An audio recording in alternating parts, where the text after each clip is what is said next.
Before the big final exams, a popular girl named Clara had a disagreement with the most attractive guy at school. She then started seeking me out. I was just a quiet, dedicated student who spent all my time reading. Her best friend was completely shocked, asking Clara why she was wasting her time on someone like me. Clara just shrugged it off. "He's just an easy way to get extra help," she said. "How else am I supposed to get into the same college as Mark? Besides," she added, "Mark really wants that early acceptance spot. He won't get it unless we can make sure Alex doesn't stay in first place." And just like that, after the exam results were posted, both of them seemed to get what they wanted. At the graduation party, Clara made her relationship with the handsome guy public. Then she turned to me, David, and said, "The person I actually like is Mark. Stop bothering me from now on." Everyone expected me to break down in tears, to be completely crushed, but I just gave a small smile and acted like it was no big deal. They didn't know the truth. I had $20,000 from Clara's father in my pocket. It was the payment for my part in her plan all these years. The exact moment Clara and Mark officially became a couple, I was sitting in a meeting with Clara's father. While I waited, my close friend, Leo, sent me several texts. He sent a screenshot of a social media post. "David, you have to look at this. Clara and Mark are together. What happened? Weren't you her boyfriend?" I quickly read the messages and figured out the situation. Then I opened the photo. The picture was taken in a dimly lit, very romantic hotel room. Clara and Mark were holding hands, their fingers laced together. The post had many comments below, all from people we knew, offering congratulations. I wasn't bothered by that. My attention went straight to the caption Clara had written. "My deepest dream has come true." At first glance, it just looked like the typical happiness of a girl whose long-time crush finally became her reality. But I knew the actual story. It was much more than that. After all, I had heard Clara say it myself. "I must get into the same college as Mark. David? He's just a free tutor. Mark needs that early acceptance. How is he supposed to get it if we don't knock David out of the #1 spot?" Now, the college entrance exams were over and the scores were released. Mark had successfully secured his early acceptance, and Clara had done incredibly well, earning her best scores since she started high school. She could now apply to a college in the same city as Mark. In a way, how was that not her dream coming true?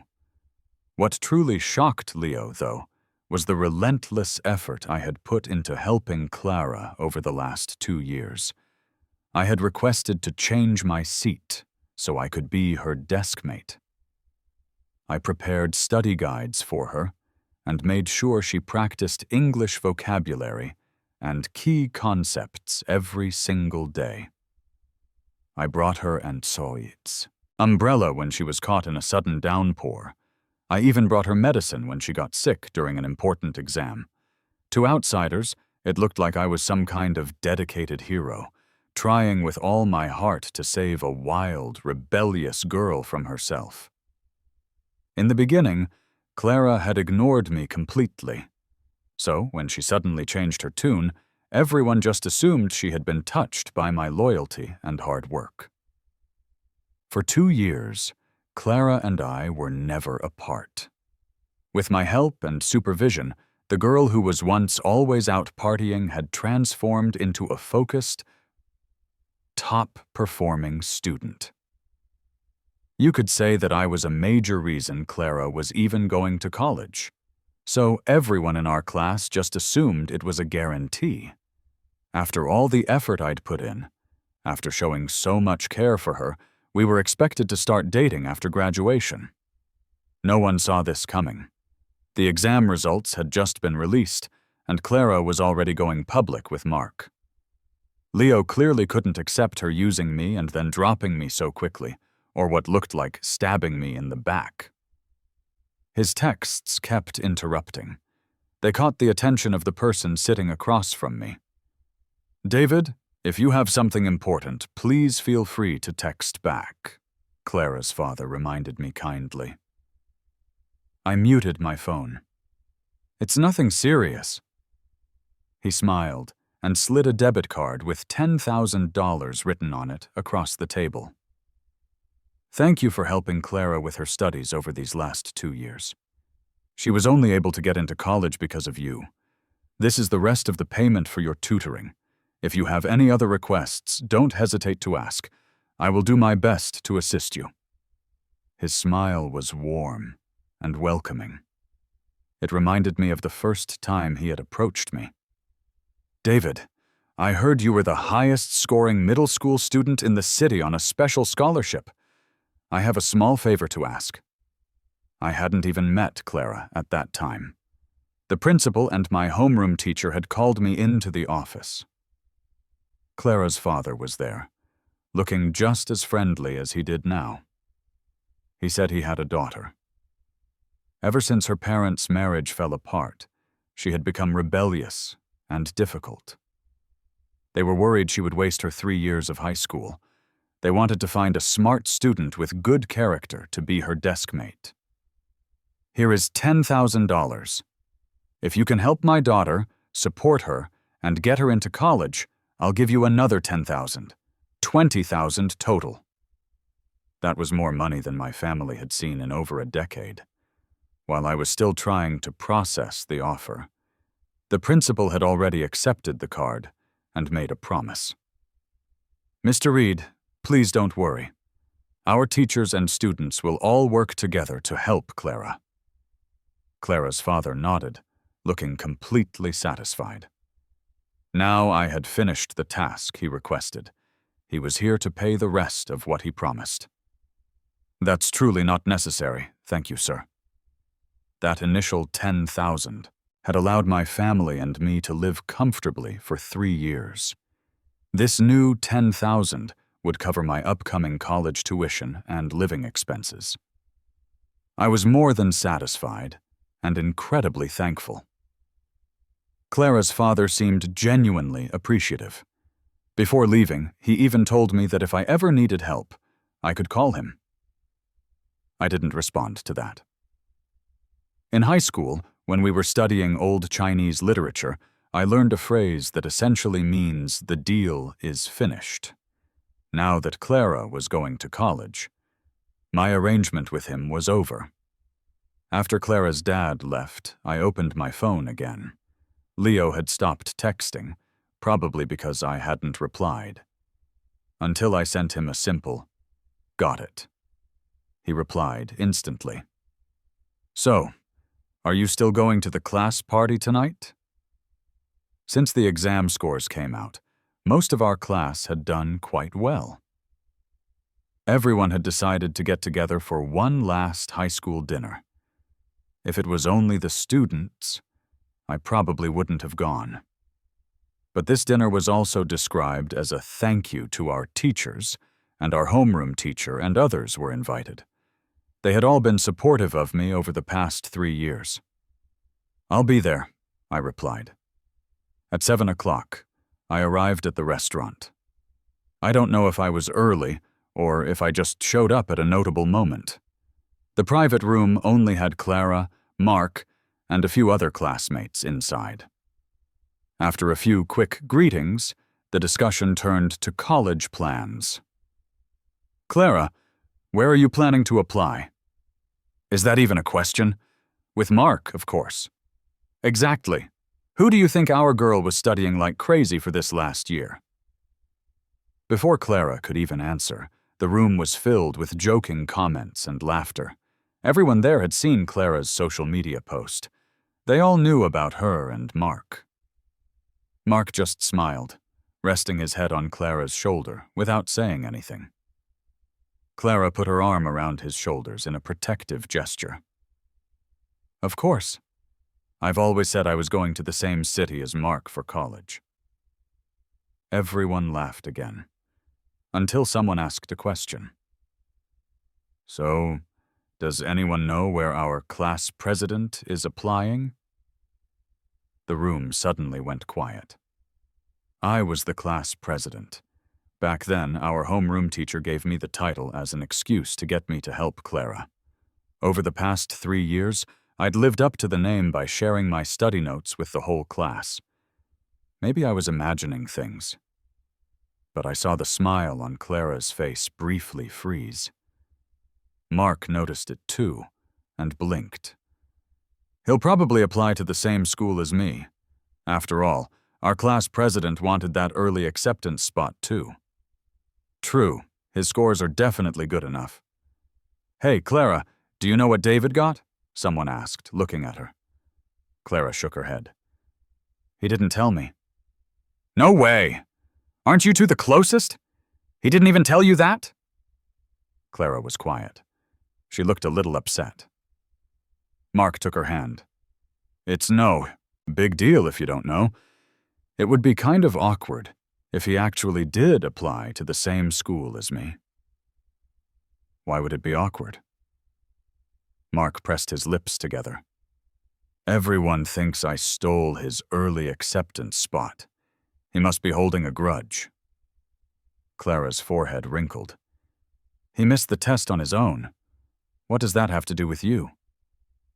She patted Mark's hand to reassure him. "If you don't want him at the same school, I'll tell him to apply somewhere else." "Really? Would he actually listen to that?" Mark's eyes lit up, but his tone had a false concern to it. Clara scoffed. "When has he ever said no to me?" She wasn't wrong.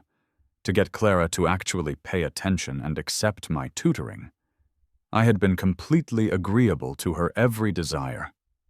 Sometimes when she didn't want to memorize words, I even had to sweet-talk her. My complete lack of setting limits with her made everyone think I was a total pushover. Even Leo, my best friend, couldn't stand it. "David, why do you even bother with her?" He didn't understand. Clara's dad was paying me a lot of money. Besides, teaching her also helped me practice my own knowledge.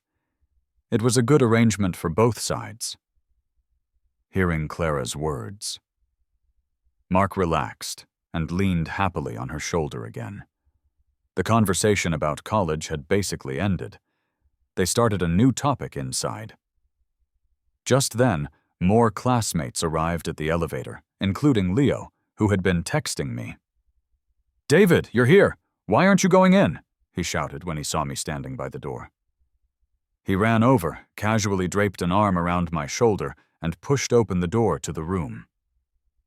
The whole action was so fast and smooth that the people inside didn't even have time to react. I was pulled inside. When I looked up, my eyes met Clara's, but only for a moment. I quickly looked away. Clara, however, didn't. In fact, when she saw me ignore her, her brow creased again. The classmates who were already there said hello to us. Mark didn't speak, but he stayed very close to Clara. It was as if he was trying to remind me, to show off that his relationship with Clara was now at a new level. He didn't need to remind me. I had known for a long time. Back in our freshman year, the school was making a promotional video. They needed to choose 2 student representatives from the top 3 in our grade, 1 boy and 1 girl. The girl was already decided, Sarah, who was ranked 2nd. For the boy, the principal wanted to choose between me, the top-ranked student, and another student who was extremely good-looking. But while the principal was considering his options, Mark, a member of the student council, gave his opinion. "Sir, this video represents our school's image. We can't have such an average-looking guy on camera, can we?" At the time, I had just arrived from a rural middle school. Black pants, black shirt, black glasses. I even had thick, heavy bangs covering my forehead. Standing next to the fashionable, handsome, and striking Mark, I looked like I was from a completely different world. But David was the #1 student in the city's middle school system. That was the principal's dilemma. He wanted to use that to attract new students. Mark replied, "He was just a middle school champion. A lot of kids can't keep up once they get to high school." His words were filled with a clear lack of respect for me. I found out later. Before I arrived, Mark had been the #1 student at this school. He had gone through their entire system, attending the same campus from elementary to high school. The principal hesitated. Compared to me, an outsider who wasn't very photogenic, the other handsome student was clearly a better choice. And so, Mark became the male lead of the promotional video, showing off his talent and good looks. He became known as the school's heartthrob.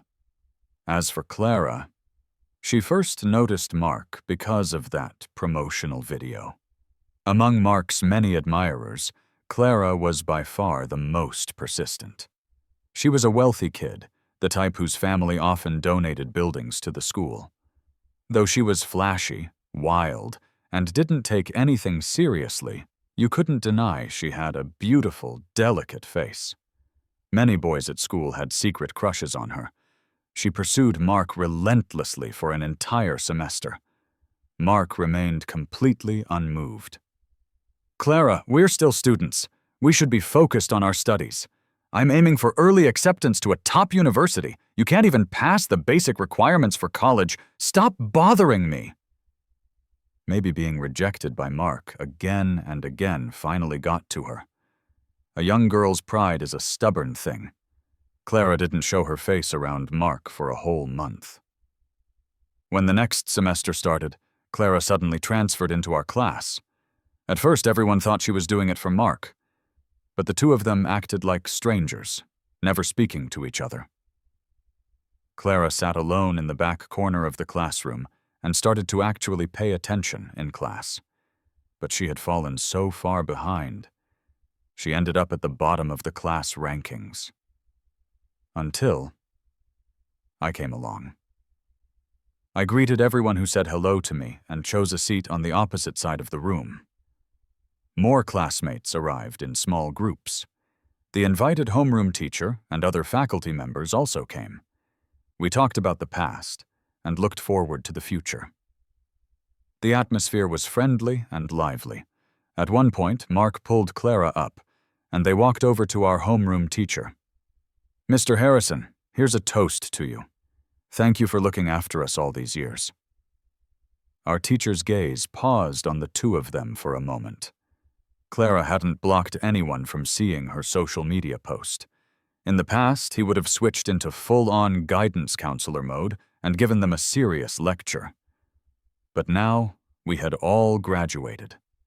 His eyes just held a mix of knowing resignation and amusement.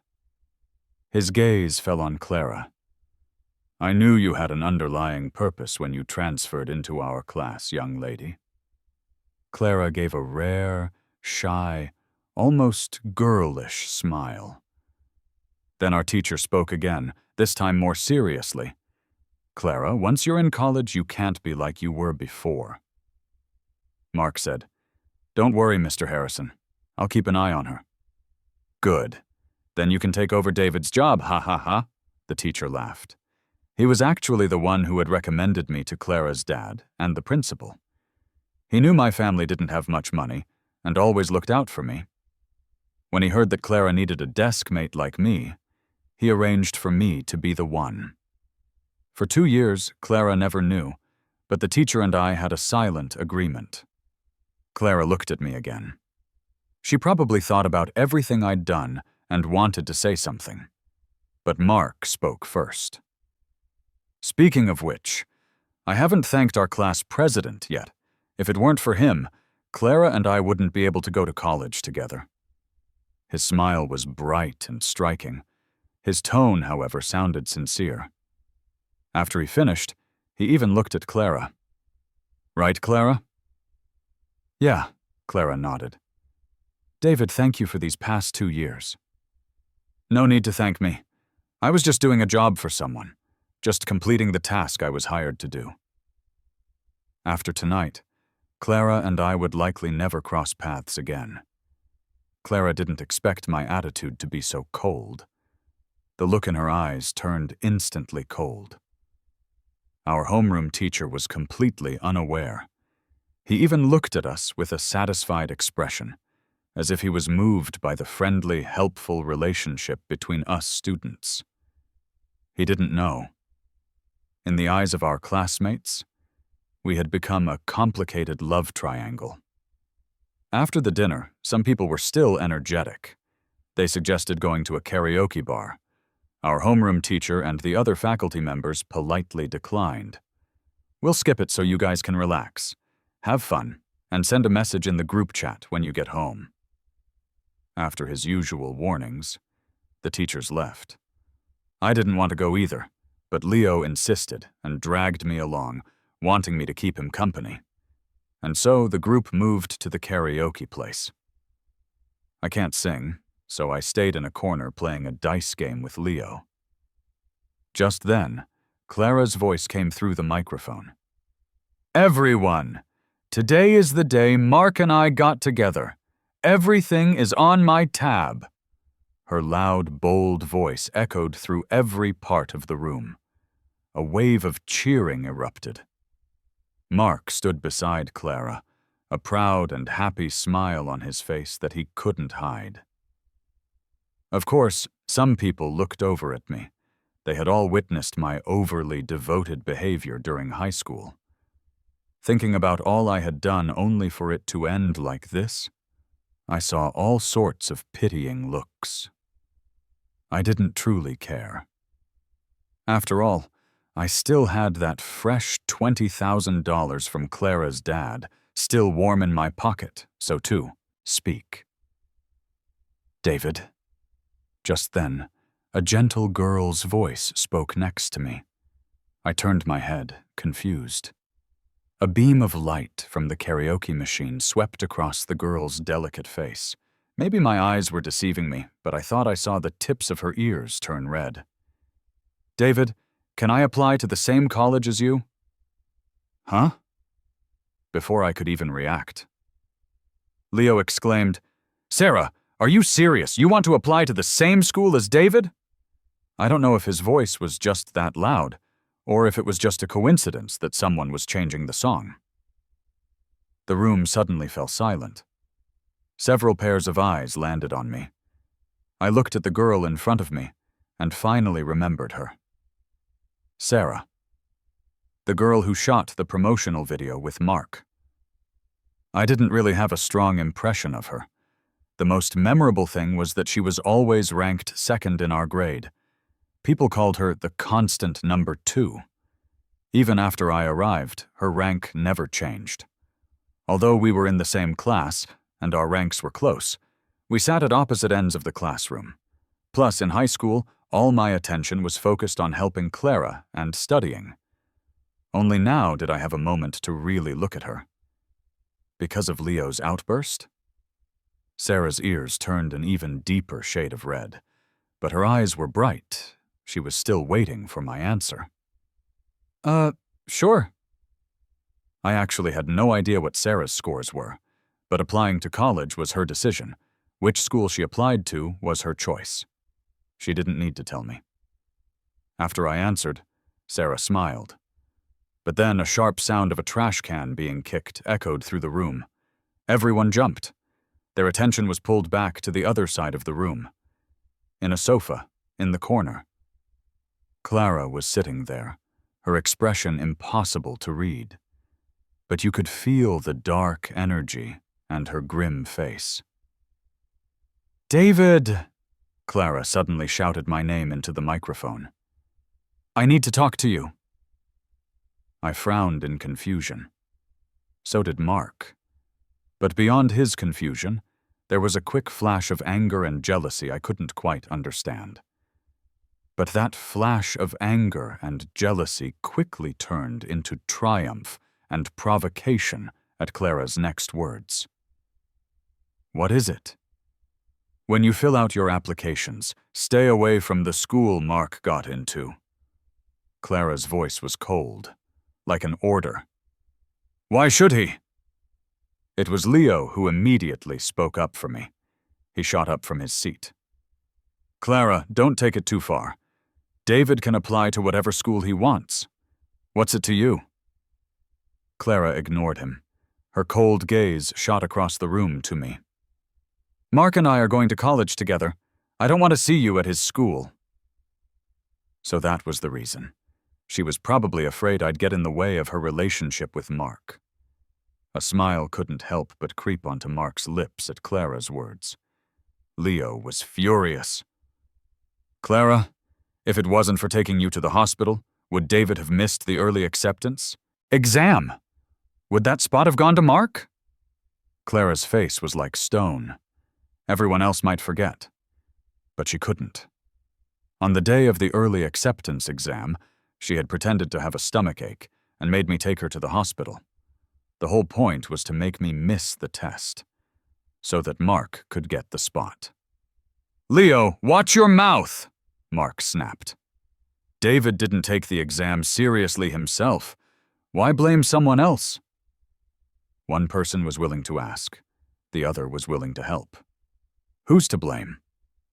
"You!" Leo was so angry he was speechless. "You still can't do this. David already missed the early acceptance exam for that school. What right do you have to stop him from applying to it now?" It was indeed too much. The other students started quietly talking among themselves. Clara's expression started to look worse. Her eyes were heavy, carrying a warning and displeasure. Just then, Sarah, who had been quiet this whole time, suddenly spoke up. "Clara, don't worry. David won't be applying to that school. He was never interested in it in the first place." When she said that, it wasn't just Clara who was surprised. Even I was. What surprised me was how Sarah knew. It was true. I had my own goals. The school with the early acceptance program wasn't one of them. Otherwise, I wouldn't have just handed the spot over to Mark back then. "What do you mean?" Clara's tone grew heavier. Sarah went quiet again. She just shrugged and met my eyes, as if we shared a little secret. Mark couldn't keep his smile. He let out a couple of forced laughs to ease the tension. "Clara didn't really mean anything by it, right?" He looked at Clara. Her gaze, fixed on me, was intense and sharp. I couldn't tell if she was staring at me or at Sarah. Finally, Clara let out a sudden, cold laugh. "That's for the best. David, it's not like we'll be seeing much of each other anymore anyway. The person I've always liked is Mark. I was only your desk mate because I wanted you to help me study. Now that we're both going to college, you can stop hanging around me." It was as if Clara was trying to declare something final. Her face was hidden in the half-light, her expression hidden. I already knew all of this. But she didn't know my real reason for getting close to her. She still thought my willing dedication was because I liked her. But why was Clara making a point to tell me all this? I looked at her calmly. I was a little confused, but I didn't want to know the answer. "Okay, I understand," I said, my first genuine words to Clara that evening. The room was quiet. Everyone had come to have a good time. No one expected to witness a very public breakup drama. My calm and composed reaction seemed to be outside their expectations. They all stared at me in surprise. But it was Clara who looked out of place. I had given her the exact answer she wanted, agreeing with everything she said. Yet her cold, indifferent face grew even darker. After the party, I never saw Clara again. When it was time to submit our college applications, everyone was busy choosing schools. I happened to run into Sarah at a fast food place. Ever since I casually agreed to her request to apply to the same college, she had been texting me every day. When it was officially time to apply, she just asked me to come out and do it with her. She copied my choices one by one. "You don't have to pick all the same ones as me, you know." "David, I may be the constant number 2, but I've always wanted to catch up to you. I didn't get the chance in high school, but we still have college." Sarah had such a sweet face. When she smiled, her eyes curved into bright crescents. It was impossible to feel any negative emotions around her. Feeling helpless, I just let her do what she wanted. After we finished and submitted our applications, I heard a familiar voice. "David? Sarah? What are you two doing here?" Mark, with his arm linked through Clara's, asked in surprise. "Don't tell me you two are—" His gaze wandered suggestively between me and Sarah. Clara, on the other hand, had a cold expression. "What are you doing here?" I thought after that night. We had parted on bad terms, essentially cutting all ties. From Clara's attitude, it seemed she didn't want anything to do with me anymore. But now she was questioning me in that demanding tone. It made me uncomfortable, but before I could say anything, Sarah lifted her chin. "Whatever you're doing, we're doing. Do you even need to ask?" Sarah's tone was light and breezy, but it angered Clara. Clara's eyes burned as she stared at me. "Since when are you two so close?" Sarah shot back. "You only transferred to our class in sophomore year. I was in the same class as him for a year longer than you. Of course we're close." I never knew Sarah had such a sharp way of speaking. Being cut off repeatedly, Clara's face turned completely dark. She gave me a deep look, then turned and walked away. Mark, behind her, almost didn't keep up. He chased after her, calling her name. After they left, Sarah turned back to me, smiling as if nothing had happened. "David, where were we?" I gave a helpless laugh. By the time I parted ways with Sarah and went home, it was already dark. A car was parked at the intersection. At first, I didn't pay it any mind, until the driver laid on the horn. Only then did I see Clara's face through the windshield. I ignored it and started to walk away. It was Clara, who angrily called out to me. "David, stop! Who said you could leave?" She tried to grab my wrist forcefully, but I reacted faster, pulling away and creating distance between us. Clara pursed her lips, her gaze dark and gloomy, but she still demanded an answer. "David, why were you with Sarah today?" I looked at her, confused. Leaving aside the fact that who I was with was none of her business, given how angry she was now, what right or position did she have to question me? "David, you don't have to deliberately find some girl just to make me jealous. You're a man. Don't you have any self-respect?" Her lecture made me laugh. "Clara, you don't actually think I like you, do you?" Clara froze. She stared at me, and I stared back at her. Perhaps the question and the slight disdain in my eyes were too obvious. She actually stumbled under my direct gaze, her voice turning dry and hoarse.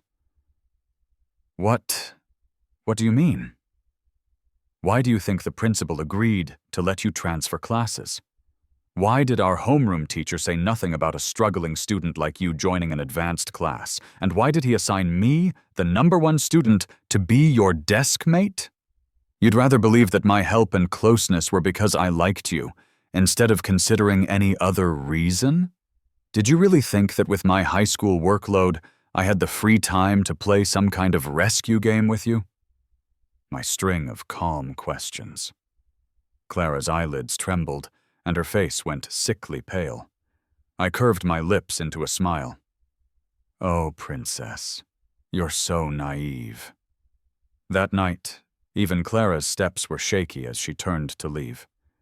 I was a little worried at first, but my phone remained quiet the entire next day. Looks like my concern was unnecessary. Thankfully, the following period was exceptionally peaceful. It was as if Clara had disappeared. She didn't post in the group chat, and she didn't bother me. The class group chat was often active, though. Most of the talk was about graduation trips and college acceptance letters. I'm not one to join in on the fun. Most of the time, I just watched.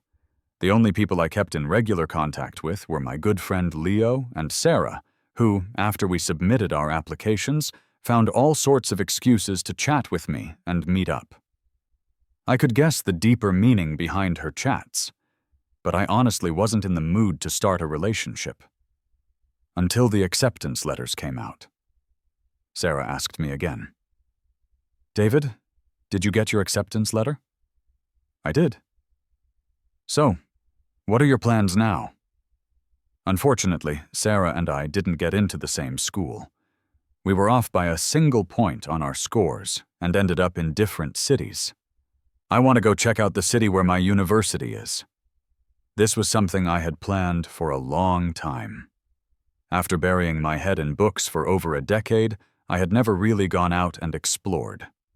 Fortunately, agreeing to Clara's dad's request meant I had enough money to go see the world a bit after graduation. Sarah didn't say anything more. She just told me to have a safe trip and be careful. "I will." After replying to that message, I ran into someone unexpected. Mark. Over the past few days, my classmates had been receiving their acceptance letters one by one. Mark, with his early acceptance, had gotten his even earlier than us. I was wondering why he would come looking for me. Then he hit me with a barrage of questions. "David, what did you say to Clara? She's not going to the same university as me anymore." After hearing Mark's accusation, I finally understood why he was here. This campus couple, who everyone thought had finally earned their happy ending, their relationship had lasted less than 2 short months. What does that have to do with me? If it wasn't for you, why would Clara suddenly cut off contact with me? Why would she disappear for days? Why do you have to take everything from me? Being number 1 wasn't enough. You had to take Clara from me too? Mark glared at me, his voice full of resentment. I frowned, looking at him like he was crazy. "First of all, I never took the number 1 spot from you. I had held the top rank for 3 years straight. Mark was the one who wasn't good enough. Instead of working hard to surpass me, he blamed me for doing too well. And second, I have absolutely no interest in Clara. The moment you had Clara try to distract me from my studies, pulling me into your little couple's game, there was no way I could ever genuinely like her. Over 3 years of high school, Mark and I had very little interaction. I didn't understand why he would harbor such hostility towards me for no reason. We should have been rivals who respected each other's academic abilities, but he resorted to such petty tricks. In my mind, he had already lost the right to compete with me. Mark was so angry he was speechless. All his previous arrogance and triumph had vanished. I didn't have time to stand there with him reminiscing about the past 3 years. I turned to leave, and immediately saw Clara arriving. Didn't Mark just say she had been missing for days? Here she was. I was puzzled and stared at her. Only then did I notice that Clara looked even worse than the last time I'd seen her. I don't know if she heard what I just said. Her expression was like she'd been dealt a heavy blow. Her face was as white as a sheet of paper. "So, you knew all along?" She stared at me as if talking to herself. "You only got close to me because of my dad." Clara's voice was as light as the wind. I heard the second half of her sentence. I expected her to find out the truth eventually. "Why didn't you tell me? Why did you lie to me?" Clara sounded like she was the victim. The way I looked at her was no different from how I had just looked at Mark. In this whole affair, she was the one who lied first. Now she was acting like a victim and interrogating me. "Clara, if you're confused, go talk to someone." I could tolerate her lack of basic smarts, but I couldn't tolerate her lack of emotional awareness. I had no desire to get tangled up with her and started to walk away. I brushed past Clara as I left. It was just a light touch, but Clara seemed to be pushed by some invisible force, stumbling back half a step. After I left, I heard Mark and Clara arguing behind me. I don't know what Clara said. Mark yelled, "Clara, what do you mean? You've fallen for David, haven't you? Then what does that make me?" A few days later, Leo sent me a message. "David, did you hear? Mark and Clara broke up." He sighed. "I thought their relationship was so strong. Clara even told you not to apply to Mark's school for his sake. The summer's not even over and they've already split." While he was still guessing the reason for their breakup, some of the more gossip-loving classmates were already quietly asking me if I had anything to do with it. Clara was asking me which university you went to. Do you think she realized she actually likes you after all? I heard Clara had a huge fight with her dad and ran away from home. Her dad even called our homeroom teacher. David, do you know what's going on? I had been trying to avoid any news about Clara, but everyone was bored right after graduation. I don't know. I'm not really clear on the details. Tired of being asked, I just muted all my notifications. I packed my bags to do what I had long planned to do. On the day I left, I saw Clara again. "David, where are you going?" she asked relentlessly. I couldn't help but find it funny. "Clara, you're the one who said you didn't want to see me, that I should stop bothering you. But look who's the one doing the bothering now." The person in front of me looked embarrassed by my sarcastic remark, but she still stubbornly blocked my way. "David, if it wasn't for my dad, you would have never paid any attention to me. Would you?" Of course. My goal was very clear from the very beginning. For someone from a family like mine, education was the only way out. I studied hard, worked diligently, all for the sake of a better future one day. Why would I stop my progress for a rebellious, failing classmate? Because of love? Ridiculous. A high school romance would only be a stumbling block on my path to success. Growing up, I always hated it when teachers made me sit with underperforming students. They always used the excuse of classmates helping each other to improve together.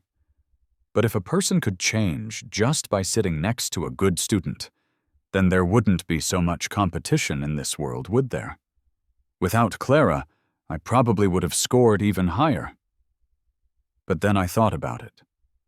Clara, you used me as a tutoring tool.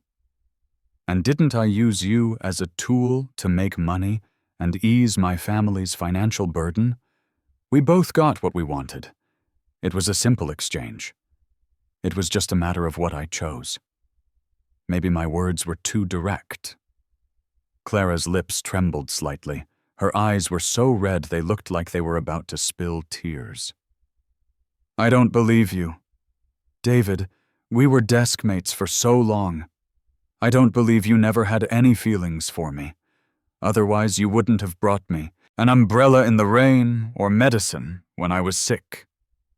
She grabbed me, desperately trying to find proof in my eyes that I liked her too. Seeing my silence, her eyes filled with joy and excitement again. "Yes, I did have feelings for Clara once. Clara, do you remember the sports festival in our freshman year? You helped a boy with low blood sugar to the nurse's office." I looked at Clara, my voice calm and detached. Clara didn't remember. She looked at me, confused. I told her, "That boy with low blood sugar was me." Back then, I didn't have money for breakfast. When I fainted, there were gasps all around. Before anyone else could react, it was Clara who rushed over. Without a word, she helped me to the nurse's office. The Clara back then was energetic, kind, and brave. Even though I didn't know her name yet, I had already developed a good impression of her. So when Clara's father found me later, it made the decision easy. That's why I agreed to everything that followed. I knew that grades didn't define a person. I also believed that the Clara who saved me back then couldn't be a bad person at heart. I was willing to help her. But my crush only lasted for 3 days. 3 days later, I saw Clara having a fight with Mark. Clara asked Mark why he was ignoring her. Mark said unhappily, "You say you like me, but you go and help other guys. Your like is completely fake." "I didn't. I really—" Clara fumbled for an explanation in front of him, but Mark wouldn't listen. In the end, Clara gave in. Fine. I won't talk to other guys anymore, okay? I'll only be good to you." Only then did Mark nod, satisfied and arrogant. And after that, on Mark's instruction, Clara defaced my photo on the school's honor roll. The reason was simply that Mark had told her I had stolen his #1 rank. These things seemed small, but they were enough to drop my good impression of Clara to 0. But just as I was debating whether I should return the money Clara's dad gave me and admit I wasn't up to the task, Clara herself appeared before me. By then, Clara had transferred to our class. She couldn't keep up and always came in last on exams. She was dragging down the class average. During a class meeting, our homeroom teacher called my name. "Class president, if a student is struggling, as the president, you should take the initiative to help your classmates improve together. Understood?" So, after class, I went to find Clara. "Hey, these are my study notes. You can borrow them. If there's anything you don't understand, you can ask me." At the time, Clara looked at me in surprise. After a moment, she mumbled, "Oh, thanks." I thought Clara was too proud and arrogant, that even if she didn't understand, she wouldn't ask me. But I was wrong. A week later, Clara came to see me with breakfast. "Class president, I don't quite understand your notes. Can you teach me?" Of course. I had taken her father's money. If Clara was willing to learn, I was definitely willing to teach. So every day, I gave up my lunch break and evening study hall to tutor her. I even offered to be her desk mate. I thought Clara had truly changed her life around, until I went to drop off a workbook for her over the weekend and accidentally overheard her conversation with her friends. "Clara, you've been getting way too close to that top student lately." "Yeah, is our girl doing it on purpose to make the school heartthrob jealous?" "But why David? Is he even as handsome as Mark?" Clara's friends chattered on, all of them asking if she'd lost her mind. Clara scoffed. "What do you guys know? Mark said he'd be with me if I got into college. Who else would I ask for help besides David? Besides, he's the #1 student. If I make him tutor me, he won't have time to study himself. When his grades drop, Mark will be #1. Loud laughter came from inside the house. They said Clara was playing a long game. I thought so too. It's not that I wasn't angry, but I reminded myself that helping Clara was just a business transaction with her father. I shouldn't invest any other feelings. Clara wasn't worth my affection, and so there would be no Clara in my future. That was just to verify the results of my tutoring. Clara's dad had said, as long as Clara showed improvement on her exams, he would give me a bonus. It was just a minor stomachache. Of course, I wasn't going to let it affect my performance review. "All the concern I showed for your studies was because of your father's request." Clara's tears finally fell. She didn't dare to look at me anymore. Her eyes grew redder, and she tried her best to hold it in, but she bent over and turned her back to me. Large tears splattered onto the ground. I never intended for things to get this unpleasant with Clara. After the college exams, we should have just gone our separate ways. Who she dated didn't matter to me. It was just her repeated unnecessary possessiveness toward me that I found utterly annoying. I belonged to myself, not to anyone else. After I left, Clara stood there, lost and devastated. I boarded a train heading north and stepped into a new phase of my life. I found a part-time job as a tutor. Thanks to the Clara case study, many parents were eager to hire me. Eventually, I started selling the study notes I had once prepared for Clara online. The income was surprisingly good. After starting college, I never saw Clara again. But I still heard news about her from the class group chat. After a huge fight with her dad, Clara stubbornly refused to go to college. A classmate told me, It was our homeroom teacher who finally stepped in. He painstakingly persuaded her, telling her not to disappoint the hopes and efforts of so many people. If Clara gave up now, wouldn't that be like throwing away everyone else's hard work? Only then did Clara agree to enroll. As for what happened to Clara after she went to college, no one knows. But 5 years later, at a class reunion, Clara didn't come. And neither did Mark. You guys don't know? The year Mark graduated from college, it was revealed that he had tried to secure a graduate school recommendation by causing trouble for a professor's family. The professor's wife went to the university to demand an explanation, and Mark was expelled. As for Clara, she was originally going to come, but when she heard you were bringing a date, she decided not to.